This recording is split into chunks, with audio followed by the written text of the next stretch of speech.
Welcome to all of you. ITI electrician academy Sultanpur के online channel पर मैं SK Verma आप सबका हार्दिक स्वागत और अभिनंदन करता हूं। पिछली क्लास में हम लोग चर्चा कर रहे थे वैद्युतिक खतरे, इलेक्ट्रिकल हजार्ड के बारे में। इलेक्ट्रिकल हजार्ड में हम लोगों ने 5 पॉइंट पर चर्चा करी थी। पहला पॉइंट था अर्थिंग ना होना। अर्थिंग ना होने के कारण क्या क्या खतरे हो सकते हैं। दूसरा शॉर्ट सर्किट होना। शॉर्ट सर्किट होने की वजह से क्या खतरे हो सकते हैं। लीकेज धारा की वजह से क्या खतरे हो सकते हैं। खुला तार और फ्यूज ना होना, इन सब पॉइंट्स पर चर्चा हो चुकी है। तो लास्ट पॉइंट जो चलेगा अभी व्यावसायिक खतरे के अंतर्गत, लास्ट पॉइंट जो आपका चलेगा वो है श्रम दक्षता संबंधी खतरे, एर्गोनॉमिक हजार्ड्स। श्रम दक्षता संबंधी खतरे, देखिए श्रम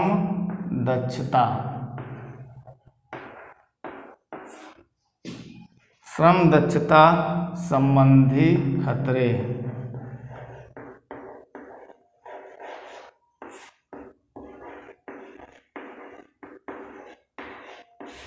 श्रम दक्षता संबंधी खतरे, एर्गोनॉमिक हजार्ड, ERGONOMIC,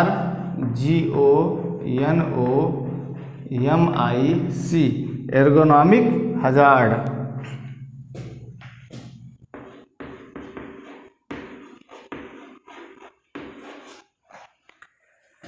ठीक, एर्गोनॉमिक हजार्ड, श्रम दक्षता संबंधी खतरे। तो इसके अंतर्गत आपको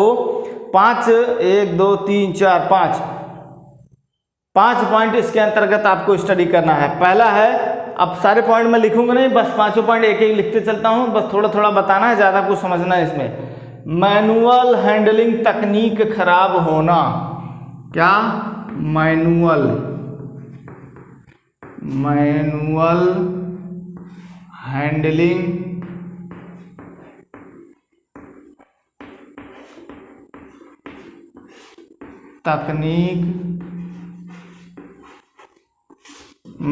हैंडलिंग तकनीक खराब होना। चलो, तो पहले इसमें जो एक वर्ड है मैनुअल, इसका मतलब समझ लीजिए। एक होता है ऑटोमेटिक, एक होता है मैनुअल। ऑटोमेटिक में होता है कि कोई मशीन जब ऑटोमेटिक होती है तो वो ऑटोमेटिक, एक बार आप मशीन को चला दिए, जो काम करने का इंस्ट्रक्शन आपको देना था वो इंस्ट्रक्शन आपने उस मशीन को दे दिया, मशीन वही काम धड़ाधड़ अपने आप से कर रही है, शांति से आप बैठे हैं बस देख रहे हैं, ये हो गई ऑटोमेटिक। एक मतलब जो CNC मशीन होती हैं वो ऑटोमेटिक होती हैं, इन पे बाद में चर्चा करेंगे। CNC, ठीक ना, computerised numerical control machine, CNC। तो जो ये CNC मशीनें होती हैं, आगे आएगा सब पे चर्चा करी जाएगी। तो जो CNC मशीनें होती हैं ये फुली ऑटोमेटिक होती हैं। एक बार आप उनमें डाटा फीड कर दीजिए कि भाई तुमको ये करना है, ऐसे ऐसे करना है, बस फिर आप स्टार्ट करके बैठ जाइए, आराम से देखते रहिए। मैनुअल मशीन जो होती हैं, तो मैनुअल का मतलब होता है कि अपने आप से करना है, आपको बैठे रहना है, एक एक चीज़ आपको करना है, ये हो गए मैनुअल। और ऑटोमेटिक समझ गए आप, सारा डाटा फीड करिए, उसके बाद उसको सारे कंप्यूटर रहता है उसमें, पूरी डिजाइन ड्राइंग सब उसमें अंदर फीड कर दीजिए, उसको बता दीजिए तुमको ऐसे ऐसे काटना है यहाँ पर, या ऐसे ऐसे सिलाई करना है, ऐसे ऐसे कुछ भी करना है, वो अपना करता रहेगा। ठीक है, लेकिन मैनुअल वाले में ऐसा नहीं होगा। मैनुअल वाले में आपको स्वयं एक एक चीज़ स्टेप बाय स्टेप करना है। ठीक, तो अभी जमाना किसका चल रहा है? जमाना चल रहा है CNC मशीनों का, यानी कि ऑटोमेटिक मशीनों का, रिमोट मशीनों का, रिमोट दूर से बैठ करके ऑपरेट करी जाने वाली मशीनों का ज़माना चल रहा है। तो मैनुअल, इसमें जो खतरे की हम बात कर रहे हैं, तो उस खतरे में आता है श्रम दक्षता संबंधी खतरे। श्रम मतलब आप जाने लेबर। तो श्रम दक्षता संबंधी खतरे में है पहला मैनुअल हैंडलिंग तकनीक खराब होना। तो मैनुअल हैंडलिंग तकनीक, अब मैनुअल मतलब हैंडलिंग का मतलब किसी चीज़ को हैंडल करके ले जाना, यहाँ से वहाँ रखना। तो मैनुअल हैंडलिंग, हाथ से उठा के ले जा रहे हो, कोई बॉक्स है बड़ा सा, क्या करोगे, उठाए, ऐसे झुके, पकड़ के उठाए, कमर में चिल्हक आ गई लो, या किसी चीज़ पे किसी चीज़ से पे रख के कोई 2 पहिया 3 पहिया वाली गाड़ी है उस पर उठा के रख के फिर ढनगाते हुए ले जा रहे हो, उसमें कोई दिक्कत परेशानी हो गई तो उसकी वजह से भाई जाप पलट गया, गिर गया तो दिक्कत हो सकता है। ठीक,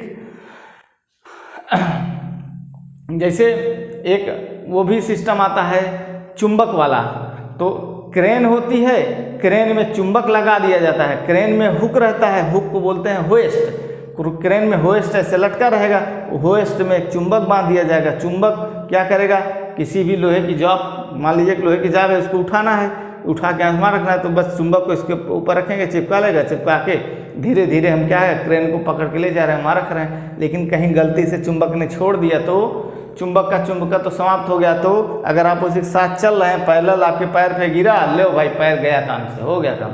ठीक, तो ये सब मैनुअल हैंडलिंग तकनीक खराब होने के अंतर्गत आते हैं। छोटे मोटे एक्सीडेंट्स होते रहते हैं इनकी वजह से। ठीक है, और हर फैक्ट्री का टारगेट होता है कि एक्सीडेंट्स ना हो, कम से कम हो। ठीक है, दूसरा पॉइंट होता है मशीन का लेआउट गलत होना। दूसरा पॉइंट है आपका,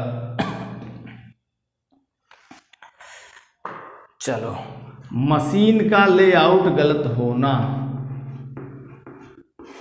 मशीन का लेआउट गलत होना।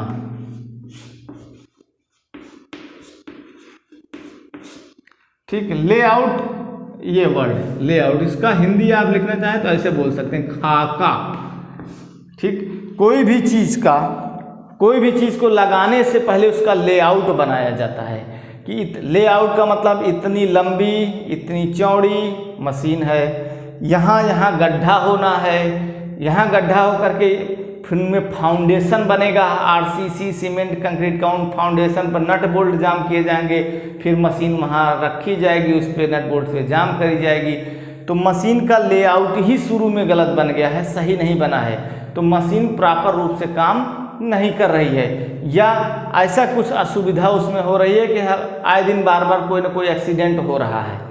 तो मशीन का लेआउट खराब होने से एक उदाहरण ऐसा भी ले सकते हो आप, लेआउट खराब होना, जैसे पुल वगैरह होता है, बनता है, कभी कभी ये भी देखे होगे कि पुल गिर गया, बहुत सारे लोग दब गए, एक्सीडेंट हो गया ऐसा। तो लेआउट खराब होने की वजह से, सही मतलब लेआउट का आप सीधे से आप समझ लीजिए कि सही डिजाइन ड्राइंग नहीं की गई, उसकी सही डिजाइन ड्राइंग और स्थापना नहीं करी गई। तो बस ये सब चीज़ें इसके अंतर्गत आएगी कि लेआउट गलत होना। अगला है डिजाइन गलत होना, तो उसी में आ जाएगा। चलो 3 पॉइंट कवर हो गया। चौथा पॉइंट है हाउस कीपिंग खराब होना। हाउस कीपिंग,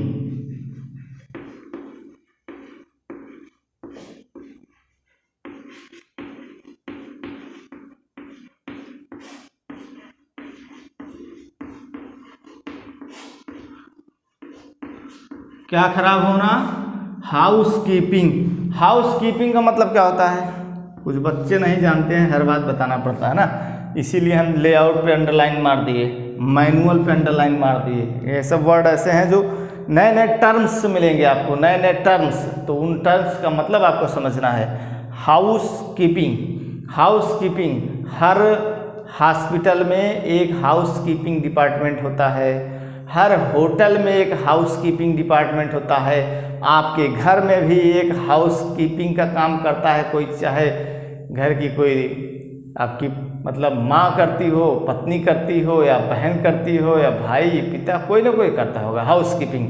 मतलब चीज़ों को व्यवस्थित तरीके से लगाना, उनको सही तरीके से रखना, साफ सुथरा और क्लीनिंग रखना, ये हाउस कीपिंग में आता है। ठीक, होटल वगैरह में हाउस कीपिंग डिपार्टमेंट पूरा सारे होटल का साफ सफाई रखेगा, बिस्तर बेड वगैरह पूरा क्लीन करके लगाएगा, एकदम सेट करेगा, चमचमाता हुआ एकदम दिखेगा, ये सब हाउस कीपिंग डिपार्टमेंट का काम होता है। ठीक है, तो हाउस कीपिंग खराब होना, हाउस कीपिंग, कोई कारखाना है वहाँ की हाउस कीपिंग खराब है, मतलब कुछ भी चीज़ का सिस्टम नहीं है, कोई भी चीज़ कहीं भी फेंकी गई है, कहीं भी पड़ी है, तो क्या होगा भैया, आए दिन एक्सीडेंट हो, कोई कहीं लड़ जाएगा, भिड़ जाएगा, गिर जाएगा, ठोकर लगेगी, कोई कहीं सामान लेके जा रहा है, रास्ते में टकरा रहा है, कोई जॉब लटका हुआ है, प्रॉपर जगह पर रखा नहीं गया है, तो ये सब दिक्कतें हैं। तो हाउस कीपिंग खराब होने से एक्सीडेंट होते हैं।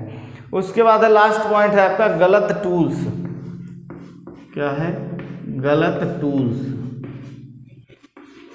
अब गलत, सही जगह पर सही टूल का प्रयोग करो भाई, गलत जगह पर गलत टूल का प्रयोग ना करो। अब क्या करना है देखो, अब हमारे पास हैमर नहीं है, हैमर क्या हथौड़ी से मारना था हमको कहीं पर, तो हम क्या कर रहे हैं, एक तो कुल्हाड़ी उठाए, हमारे पास था, हम उठाए और मारे। हैमर की जगह हम कुल्हाड़ी का प्रयोग कर रहे हैं, ठीक। तो हैमर की जगह हम कुल्हाड़ी का प्रयोग करेंगे तो क्या होगा, कुल्हाड़ी में आगे क्या है, धार है, नुकीला है, लग सकता है हमको, या हम जो औजार इस्तेमाल कर रहे हैं वो टूटा फूटा है, सही कंडीशन में नहीं है, लग जाएगा आपको। तो सही जगह पर सही टूल का प्रयोग करना है बस। अब जैसे प्लायर तार छीलने के लिए वायर स्ट्राइपर आता है, तो वायर स्ट्राइपर की जगह आप अपने मुँह का प्रयोग कर लीजिए, ले मुँह से छील दिए, या प्लायर से आप तार छील सकते हैं, छिल जाता है, इनका भी कट भी जाता है, प्रैक्टिस होनी चाहिए। नहीं तो तार छीलने के लिए वायर स्ट्राइपर आता है, या लग होता है, लग लगाने के लिए क्रिम्पिंग टूल आता है। अभी हम दिखाएंगे नहीं, आगे समझाएंगे, अभी आगे आएगी अच्छी चीज़। लग लगाना है तार में, लग लगा करके क्रिम्पिंग टूल से लग को दबाना है। तो क्या किए भैया, क्रिम्पिंग टूल नहीं था, ले क्या करे, कोई चीज़ से लेकर थूर दिए, इसे ठोक दिए कायदे से, जाम हो गया तार, लग में जाम हो गया, लेकिन उतना मजबूती थोड़े ना है। तो सही जगह सही टूल का प्रयोग करना है। अब कुछ लोग दांत का ही प्रयोग कर लेते हैं तार छीलने के लिए, उनका दांत भी बड़ा मजबूत होता है, तो ये सब गलत प्रैक्टिस है, ठीक है। इनकी वजह से कहीं दांत में लग गया, मसूड़े में लग गया, खून आने लगा, खतरा हो गया ना। तो सही जगह पर सही टूल का प्रयोग करना है। चलिए, तो ये हो गया श्रम दक्षता संबंधी खतरे समाप्त हो गया। इसके बाद आपका जो दूसरा खतरा आएगा, खतरा कुछ नहीं है, अब दिया गया है अगला पॉइंट, खतरे या दुर्घटना से बचाव। बचाव क्या कर सकते हैं भाई, चलो देखा जाए, थोड़ा थोड़ा सा पढ़ते हैं।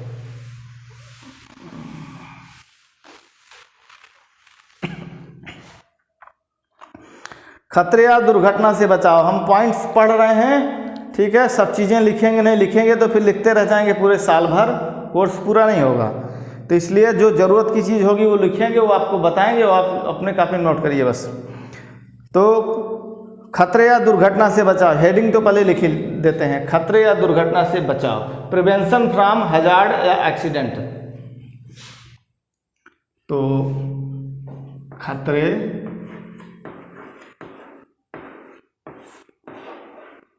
या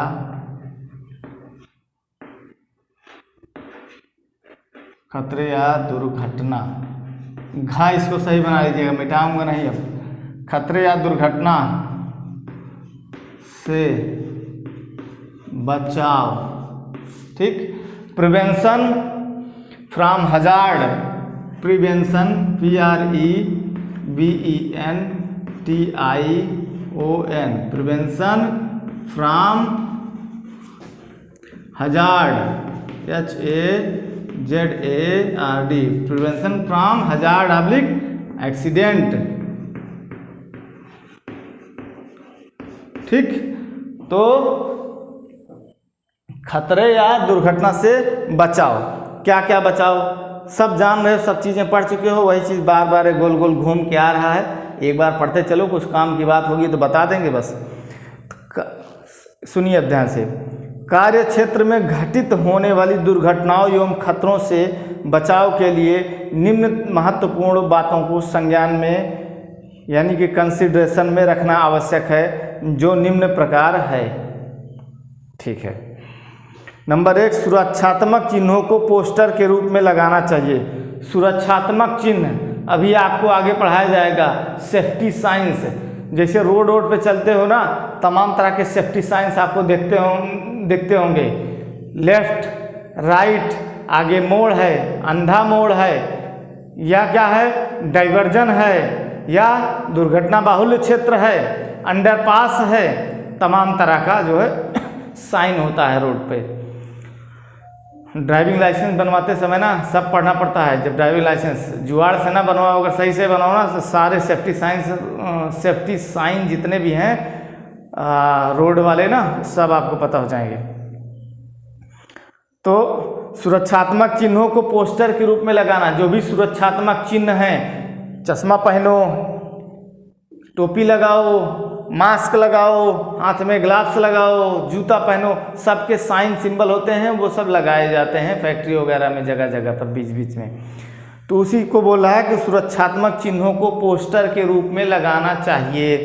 दूसरा है विद्युत यंत्रों एवं मशीनों पर खतरे का चिन्ह अवश्य लगाना चाहिए। खतरे का चिन्ह ये वाला, ठीक, आगे आएगा वहाँ बताऊँगा, अभी ऐसे समझ लो। खतरे का चिन्ह, हजार्ड, डेंजर, ठीक है, ये वाला साइन वहाँ पे लगा देना चाहिए मशीन वगैरह पे, एक पोस्टर से छोटा सा चिपका देना चाहिए।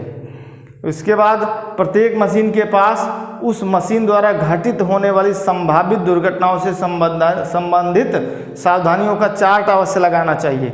ये कह रहे हैं कि प्रत्येक मशीन के पास एक चार्ट बना करके लगा दो कि उस मशीन से क्या क्या दुर्घटना आपको हो सकती है, वो एक चार्ट बना के लगा दो।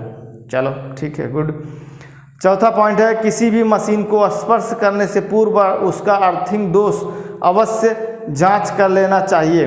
मतलब कि ये इनका कहने का है कि किसी भी मशीन को टच करने के पहले उसका अर्थिंग जरूर चेक कर लेना चाहिए, अर्थिंग सही है या नहीं है। अब देखो एक बात और बताऊँ आपको, पहले कोई भी मशीन पर जाओ आप काम करने, एक बात आपको और बता दूं कि आप हो इलेक्ट्रीशियन, और इलेक्ट्रीशियन का ज़्यादातर काम कहाँ रहता है, बिजली वाले काम में, मेंटेनेंस वगैरह का काम हुआ है, बिजली वाला जो विभाग रहता है उसी में आपको काम मिलेगा करने को। तो कोई भी जगह पर जा कर के पहले हाथ ना लगा लिया करो इसे, ले भाई ले पकड़ लेते हैं, नहीं, गलत प्रैक्टिस।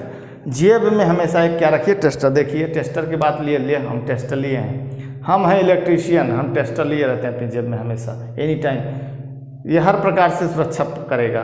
आप अपने हिसाब से आप जैसे चाहें उसी से इससे सुरक्षा ले सकते हैं, ठीक है। टपारिया का है 55 या 50 रुपया का आता है।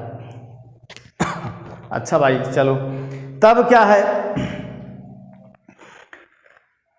हाँ अर्थिंग की बात हो रही थी ना, तो अर्थिंग दोष जांच लेना चाहिए। हमारे कहने का मतलब है कि जब मशीन पर जाओ तो पहले हाथ ना लगा दो, टेस्टर लिए रहो, जेब से टेस्टर निकालो, कोई भी मशीन को छूने से पहले उस पर टच कराओ कि विद्युत धारा का इसमें अवांछनीय प्रवाह तो नहीं हो रहा है। यदि विद्युत धारा का अवांछनीय प्रवाह हो रहा होगा तो आपको टेस्टर पर जो है उसके अंदर नियॉन साइन बल्ब लगा हुआ है, जलने लगेगा और आपको पता चल जाएगा, तो आप सावधान हो जाएंगे। ऐसा कई बार हुआ, हमारे एक साथी गए थे एक मशीन पे एक बार मेंटेनेंस करने, जैसे मशीन पकड़े बस झूलने लगे, जैसे झुनझुन, तो छोड़ दिया बच गए, ठीक है। 220 वोल्ट पे हो तो बच सकते हो, जूता वगैरह पहने हो, अब बड़ी लाइन पे हो तो कहाँ बचोगे, ठीक। चलो इसके बाद क्या है,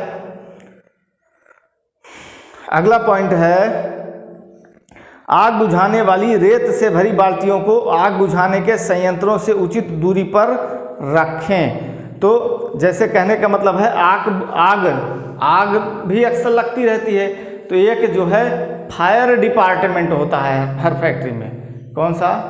फायर डिपार्टमेंट, यानी कि अग्निशमन डिपार्टमेंट। तो फायर एक्सटिंग्विश करता है वो, फायर एक्सटिंग्विश करने का मतलब आग बुझाना, अंग्रेजी में बोलते हैं फायर एक्सटिंग्विश, हिंदी में बोलेंगे आग बुझाना, ठीक।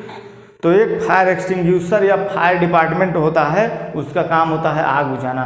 तो आग बुझाने के लिए वो पहले से अपनी तैयारियां करके रखता है कि प्लांट में बीच बीच में जगह जगह पर पानी की प्रेशर लाइन रहती है, और उनमें जो उसकी काटन या जूट वाली पाइप होती हैं, वो पाइपें सब बीच बीच में जगह जगह पर लपेट के रखे रहते हैं। हाईवी प्रेशर का पानी रहता है उसमें, पाइप कहीं आग लगी, पाइप फटाफट खोलिए, लंबे हो गए पाइप, पहुँचिए दुर्घटना वाली जगह पर, इधर पानी का वाल्व खोले, खटाक पूरा प्रेशर से ले पानी पूरा हो गया काम, ठीक है। लेकिन अगर इलेक्ट्रिकल से आग लगी है, इलेक्ट्रिकल आग है ना, तो पानी नहीं फैला सकते आप। पानी मारोगे तो करंट फैल जाएगा चारों ओर, जो पानी मारने वाला पहले तो वही लपेटे में आ जाएगा। तो इलेक्ट्रिकल आग पे पानी नहीं, या तो पहले इलेक्ट्रिकल सप्लाई कट जाए फिर पानी का प्रयोग कर लो। तो वही चीज़ बोल रहा है कि आग बुझाने वाली रेत से भरी बाल्टियों को आग बुझाने के संयंत्रों से उचित दूरी पर रखें।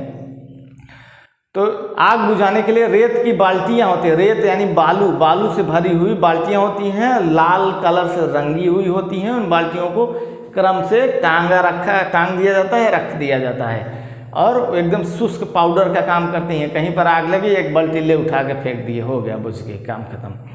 ठीक, अच्छा, अगला है प्रत्येक औजार को उससे संबंधित टूल किट में ही रखना चाहिए। कि जो औजार है जिस टूल किट में होना, जहाँ से जिस टूल किट से निकाले हो आप उसी टूल किट में उसको रखो। सही औजार को सही जगह पर, गलत जगह पर तितर बितर ना फेंक दो।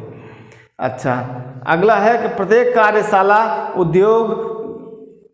कार्यशाला उद्योग घर में मिनिएचर सर्किट ब्रेकर ऐसे स्थान पर स्थापित होने चाहिए जहाँ विद्युत का सरलता से पहुँच सके। इनके कहने का मतलब है कि घर में या इंडस्ट्री में या कोई लेबोरेटरी है, प्रयोगशाला है, तो वहाँ मिनिएचर सर्किट ब्रेकर लिखे हैं। तो एमसीबी का फुल फॉर्म यहीं पर याद कर लीजिए आप, ठीक ना। एमसीबी मतलब miniature, MINIATURE, miniature circuit, CIRCUIT, miniature circuit breaker, BRAKER, MCB। इसका फुल फॉर्म है, 1 नंबर में पूछा जाएगा, एकदम याद कर लीजिए। तो MCB जो है ये मिनिएचर सर्किट ब्रेकर, MCB को कार्यशाला में, घर में, कहीं पर भी, फैक्ट्री वगैरह में इतनी ऊंचाई पर लगाना चाहिए कि वहाँ पर किसी भी व्यक्ति का हाथ आसानी से पहुँच जाए, दौड़ के वहाँ खटाक से बंद कर दे, पता लगा सीढ़ी लगा के ना चढ़ना पड़े। ठीक है, उसके बाद प्रत्येक कार्यशाला उद्योग, वो तो हो गया। 8वां पॉइंट है प्रत्येक कार्यशाला में प्राथमिक उपचार चित्र अवश्य लगाना चाहिए।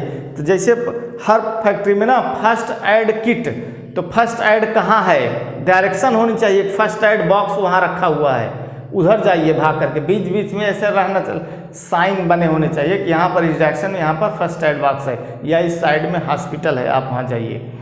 ठीक है, तो फर्स्ट एड प्राथमिक उपचार के चित्र भी कुछ लगाने चाहिए। जैसे किसी को चोट लग गई, मान लीजिए इलेक्ट्रिकल शॉक लग गया, सबसे पहले उसको क्या करना है, उसको लेटा देना है, मुंह वगैरह में गुटका भरा है तो साफ कर देना है, उसको ठंडी ठंडी हवा देना है, अगल बगल जो भीड़ इकट्ठा हुई है भीड़ को हटा देना है, उसके बाद उसके सीने पर दबाना है, छोड़ना है, यानी कि उसको कृत्रिम श्वसन क्रिया विधि, कृत्रिम श्वसन करवाना है, चाहे मुंह से मुंह वाली विधि अपनाओ, चाहे सिल्वेस्टर बनवाओ, चाहे सैफर अपनाओ।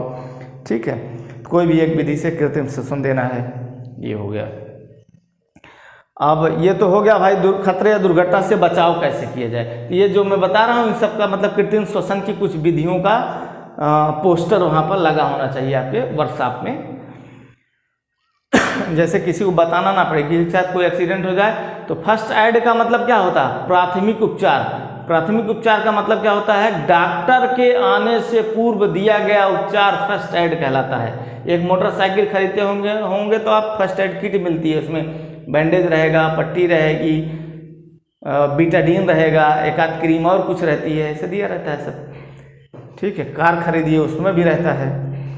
अच्छा, इसके बाद आता है नोट। नोट में लिखा गया है खतरा एवं दुर्घटना एक दूसरे के पूरक हैं। ठीक है, खतरा और दुर्घटना एक दूसरे के पूरक हैं। ठीक है, कार्यशाला में जहां खतरा रहता है, जैसे बिखरा पड़ा तेल, टूटे तारों के संयोजन आदि, वहां पर दुर्घटना होने की प्रबल संभावना रहती है। सही है, बिखरा हुआ तेल है, जा रहे हो भैया, पैर सरक गया, ले गिर गए। ठीक, अतः इसकी पहचान, या बिखरे हुए तेल से आग भी लगने का डर रहता है, अतः इसकी पहचान तथा बचाव का अवश्य दुर्घटना के संदर्भ में किया जा सकता है। चलो हो गया, ये पॉइंट खत्म हो गया।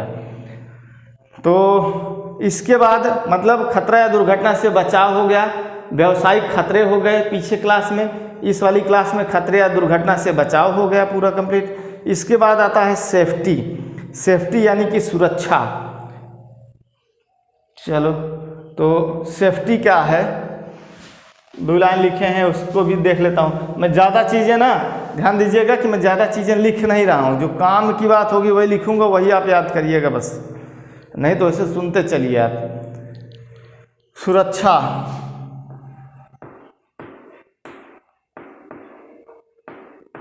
यानी कि सेफ्टी।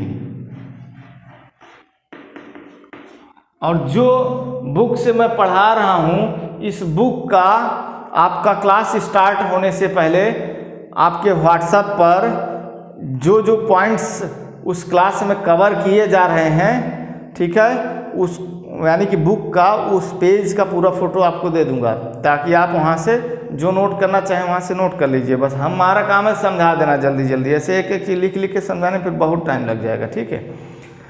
अच्छा, सेफ्टी, सुरक्षा शब्द का शाब्दिक अर्थ सुरक्षित रहना है, ठीक है। सुरक्षा का शाब्दिक अर्थ सुरक्षित रहना है। किसी भी अनचाही आकस्मिक दुर्घटना जो किसी भी व्यक्ति या उसके आसपास के वातावरण को प्रभावित करती है से बचाव ही सुरक्षा कहलाता है, ठीक है।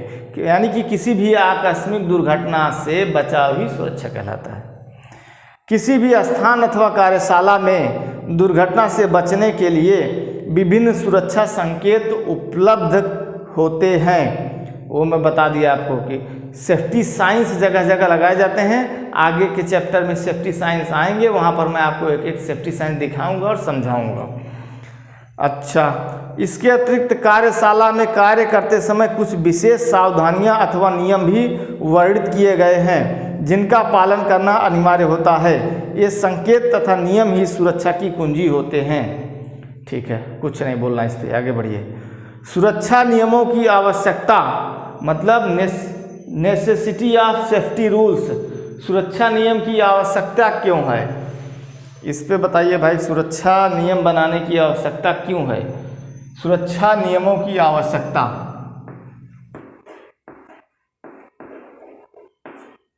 सुरक्षा,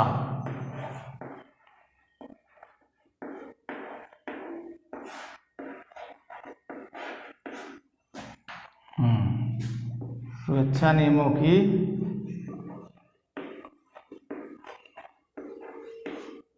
आवश्यकता, यानी कि necessity of safety rules, NECESS, necessity, NECESSITY, सही तो लिखा हूँ, ठीक है। Necessity of safety rules, heading अंग्रेजी में जरूर पढ़िएगा, आपको जरूर हेडिंग इंग्लिश में लिखना है अपनी नोटबुक में। आपको देखिए क्या लिखा है इसमें, किसी भी कार्य में सुरक्षा जागरूकता एक महत्वपूर्ण अवस्था है, ठीक है तो है, सुरक्षा जागरूकता महत्वपूर्ण अवस्था है। अतः प्रत्येक कारीगर अर्थात विद्युतकार को सदैव सुरक्षित कार्यकारी स्वभाव का बनने के लिए प्रयत्नरत रहना चाहिए। इनका कहने का मतलब है प्रत्येक विद्युतकार यानी इलेक्ट्रीशियन को हमेशा जो है सुरक्षित कर्मचारी वाला स्वभाव, सुरक्षित कर्मचारी के स्वभाव वाला बनना चाहिए या बनने का प्रयास करना चाहिए। अच्छा, सुरक्षित कर्मचारी स्वभाव सदैव जन धन एवं सामग्री की रक्षा करता है, ठीक है। उसके बाद असुरक्षित स्वभाव से सदैव निम्न कोटि का उत्पादन, न्यून लाभ, दुर्घटना आदि परिणाम ही प्राप्त होते हैं। भाई असुरक्षित स्वभाव से क्या होगा, दुर्घटनाएं होंगी, दुर्घटना होगा तो भाई दुर्घटना में आपको क्या मुआवजा देना पड़ेगा, आपका उत्पादन प्रभावित होगा और आपकी फैक्ट्री का जो है रेपुटेशन खराब होगा, तो जो है ये सब नुकसान है दुर्घटना होने से। इसलिए जो है हमेशा क्या बनने की कोशिश करना चाहिए, सुरक्षित स्वभाव वाला कर्मचारी बनने की कोशिश करना चाहिए। इसके बाद है अतः दुर्घटनाओं तथा वैद्युतिक आघातों से बचने के लिए विद्युतकार को सदैव कुछ सुरक्षा बिंदुओं का अनुपालन करना चाहिए, क्योंकि एक प्रसिद्ध कहावत के अनुसार विद्युत एक उत्तम सेवक परंतु एक अधर्मी स्वामी है, ठीक है। बोल्ड लेटर में लिखा है बात, क्या लिखा है, बोल्ड लेटर मतलब काले काले बड़े लेटर में, विद्युत एक उत्तम सेवक, विद्युत एक उत्तम सेवक। और क्या, अधर्मी स्वामियों में कुछ बता रहा है, परंतु एक अधर्मी स्वामी है, परंतु एक अधर्मी, भैया आप भी याद कर लीजिए इसको, अधर्मी परंतु एक अधर्मी स्वामी है। इसका क्या मतलब है?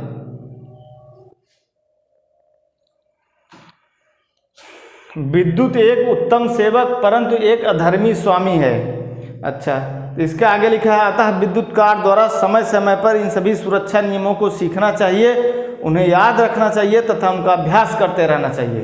ये तो ठीक है, इस लाइन का मतलब इन्होंने बताया नहीं, इसको अपने आप से समझ लो आप कि विद्युत एक उत्तम सेवक मतलब सेवा तो बहुत सर्विस हमको करता है भाई, बिजली से सारा ऐसो आराम है, पूरा एकदम फुल मज़ा है, ठीक, चिल मार रहे हैं एकदम, AC, cooler, fridge, washing machine, heater, geyser, blower, सब एकदम पूरा चिल।